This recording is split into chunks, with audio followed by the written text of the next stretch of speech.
What's up, guys? Today I have a league tutorial for you today about warding. And a lot of people were like, yeah, warding, that's for the support. No, it isn't. While it's a very important role for support to properly ward, it is not the only lane that should be warding. Every single position should buy wards unless you're AD carry. If an AD carry buys wards, it's bad. The reason being is because a ward costs 75 gold or a vision ward costs 150, which puts you behind the other AD carry. So the only role that should never buy wards is an AD carry role. Any other role should be buying wards. Obviously, support is going to be buying the most wards. That's just what's going to happen. Support's going to be buying the most wards. So, what's going to be proper placement of wards? Where should I put wards? What should I do? Well, typically in lane, especially in the early laning, you want wards in two places. If you're not being pushed and you're even at wards, you want a ward in here. You want a ward in here. If you can have a ward in here while both AD carries are last hitting and support's trying to harass, you can see them. You see them in here. You can harass them. You can come into the bush, harass them. You can harass them from your bush. So this ward right here allows for the support and possibly the AD carry to harass the other support and get them low. So this ward right here is very important in laning, especially for bot lane. Now the most important ward to me for a support is having it warded over here. Having a ward over here at Dragon by about the 2-minute and 30 mark is good. Because typically most junglers start at blue. Blue spawns at 155. And let's see, it takes about 15 to 20 to 25 seconds to kill blue if they don't have a leash. And after that, they'll typically come down here, or they'll go wolves and then come down here, or something of nature. Usually there aren't ganks by level 2, but having a ward down here by 2 minutes to 2 minutes and 30 seconds is a great time to have a ward. It allows you to see when the jungler is coming. So that's why it's so important. Another ward you should know for bot lane if it's playing, especially for a support. After you destroy this tower, there's 2 points that you really want to ward if you're pushed up in lane. If you're pushed up in lane, say you're here, you've destroyed their bottom tower, you're pushed up in lane, you don't know, the wards that you've had here, unless someone comes through river, is not as effective. I've learned that a ward over here is very, very effective. I've been told multiple times, but here's something special that a lot of people don't know. You might have not known that putting a ward here is very good after you pushed up in lane. A lot of people don't know that. But if you did know that, here's something special that a lot of people might not know. See the blue cruiser as I hold down my ward? Now see it, as soon as it enters the bush, it turns green. If it turns green, that means 100% it's going to be in the bush. If it's blue, it's not in the bush. See, it kind of looks like it's in the bush right here. It's in the green, or it's in the green of the bush, but it's not green. Now it's in the bush. If I were to put a ward here, I got some decent space, but if I put a ward here, I got a little bit more space up here, a tad more space back here, and more space over here. That small amount of difference, that small amount of space that you've just unlocked could help your lane so much. It can allow you to react when you see someone coming. Wards on blue side are very self-explanatory. Now, there's a couple more spots where if you position your wards correctly, you'll get a lot more vision for where you can see someone coming. Here's another example.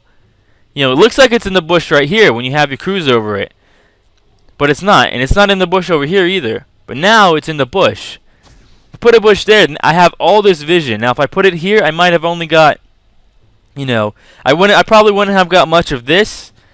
Or much of this. I wouldn't have got as much vision. I maybe would have got the same vision over here, but over here I wouldn't have got as much vision either. Another great example for where you need to have proper ward placements is right here as well. Let's see, where's a good spot? See, look, it looks like it's in the bush, or it's at the very edge of the bush. This looks like it's in the bush, but it's not. This is in the bush. You want it at the maximum arc you can put this ward in. And that gives you just a tad bit more vision. These small spots, these tiny small spots where you can just, no, this looks like it's in the bush. It's not. Now it's in the bush.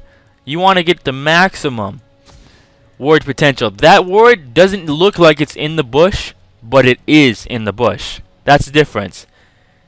This ward looks like it's in there. This ward looks like it might not be, but this ward right here definitely looks like it's not in the bush, but because it's such at the maximum point it can with it being in the bush, allows it to get much more range this way and much more range this way, because if it was back here, it wouldn't have as much range because it would run into this, it would run into Fog of War here. It would run into Fog of War over here, and Fog of War is an area you cannot see, so the better wards you have, the better ward positions, the better time you're going to have. As a mid laner, if you're mid laning, a lot of people, so many people, mid laners, top lanes, and junglers will never, ever ward. And then they go and blame support. You didn't ward enough. And you can sit there and say, yeah, listen here, I warded here, here, here, here. Just because there's not a ward here, and there's not a ward up here, or a ward over here, that's not my fault. A support can only ward so much. You gotta remember that. It doesn't matter if you're mid lane, it doesn't matter if you're top, and it doesn't matter if you're jungle. It matters if you're AD carry. If you're AD carry, you don't need a ward. But if you're mid, you're top, or you're jungle, when you go back and you don't want to buy health potions, you have enough, and you have 100 gold or 150 gold, buy a ward. Do you know how many lives a ward can save? How many? It can save so many lives. Wards are so important, and they help you so much. A ward allows you to see when a jungler is coming to gank you, or when top lane is roaming down to come after you as well. It helps so much. There's still a lot of spots to go. If you're top lane, typically where you want a ward is either right here or in this bush. You can get a deep ward if you're blue side, where you want a ward is typically right here at this very edge or in this tri-bush. Because if you ward in the tri-bush, and you can see when the jungler is coming out of his jungle to come gank you. If you ward here, you could still see when a jungler is coming. But if you're pushed up, a ward here is better. If this tower is destroyed, a ward here is better, because you can see when the enemy is coming. You throw your ward in there, you know when an enemy is coming. You see him coming from here. You might see him come from up here. Come down, and you can get escape. You can escape in time. If you're blue lane, you can also pop a ward down here. Typically, if you're purple, you want a ward around. If you're purple side, you want a ward a bit deeper. You want to put a ward here, because then you can see the jungler coming after he's got his blue. And the same as bottom lane, you want to lay down the wards around 2-minute 30 mark. Maybe a little bit before, but not before 2 minutes at all. 2-minute 30 is typically one of the best times to go. There's still a lot of ward spots you can go. You can go over here. It looks like it's in the bush, but it's not. Now this is in the bush. You place a ward down here, you just access vision to all of this and all of that. You can see the red buff from here because of that ward. Or maybe you can't. Alright, you can't see the red buff from it. You can place the ward. Oh, look at that. That ward is not in the bush, but it sure looked like it was going to be in the bush. That looks like it's going to be in the bush too. But this is truly in the bush. Now from here, that ward, you should be able to see one of the creeps. It depends on your positioning. You could make the ward a little bit deeper right here.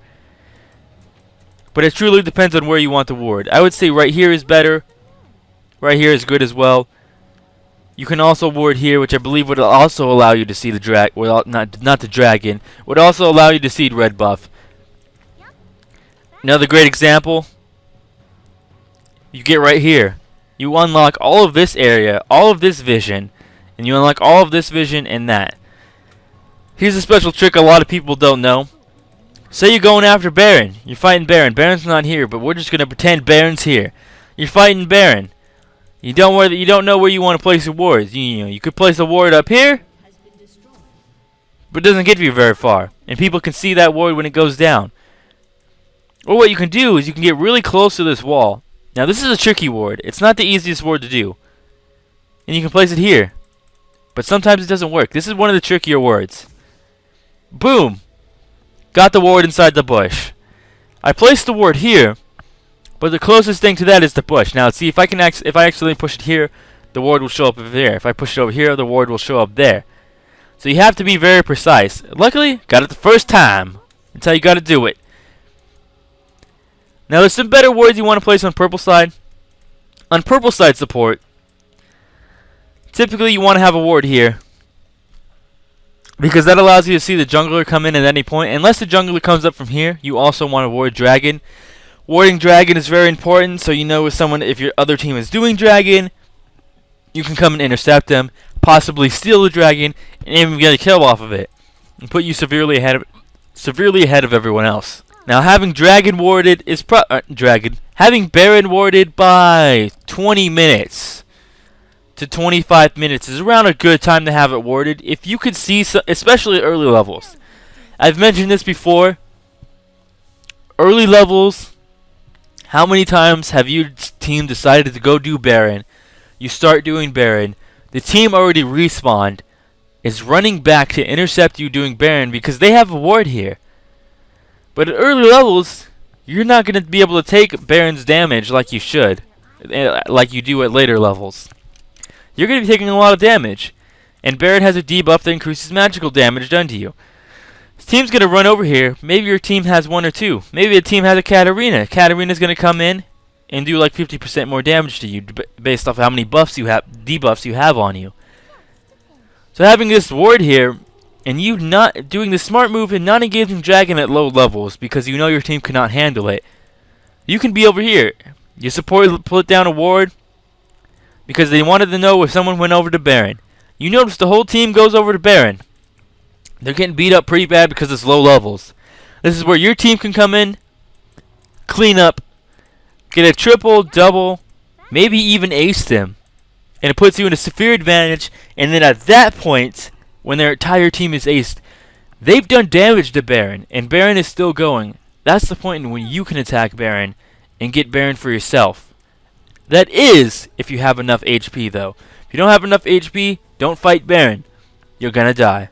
There's just a little bit more spots. As a jungler, you should take in all of these ward spots. Wherever you can see, wherever I talked about placing wards. If you can buy a ward, now jungler is probably going to be one of the least lanes to buy wards because he's not going to need it often, unless he's a jungler that likes to counter gank a lot. If you like to counter gank a lot, which means going into the enemy's jungle and stealing their buffs, or seeing that they have a buff up and you see them come over to come take blue, you go around, you kill them and take their blue buff. Now the enemy jungler doesn't have blue buff. Their mid laner doesn't have blue buff. You have it, and you got gold from the mid laner, and the experience from the golems, and the gold from the golems, and the gold from the jungle. That's an exponential thing. It's like a list of like 7 things I just named off. Wards are important. Remember where to place them. Place a ward here, place a ward here. A ward a day keeps the jungler away, and that's how you're going to live in lane. If you can see when someone's coming, you can avoid getting killed. And that's the lesson for today. Thank you guys for watching, and I'll see you guys in my next tutorial.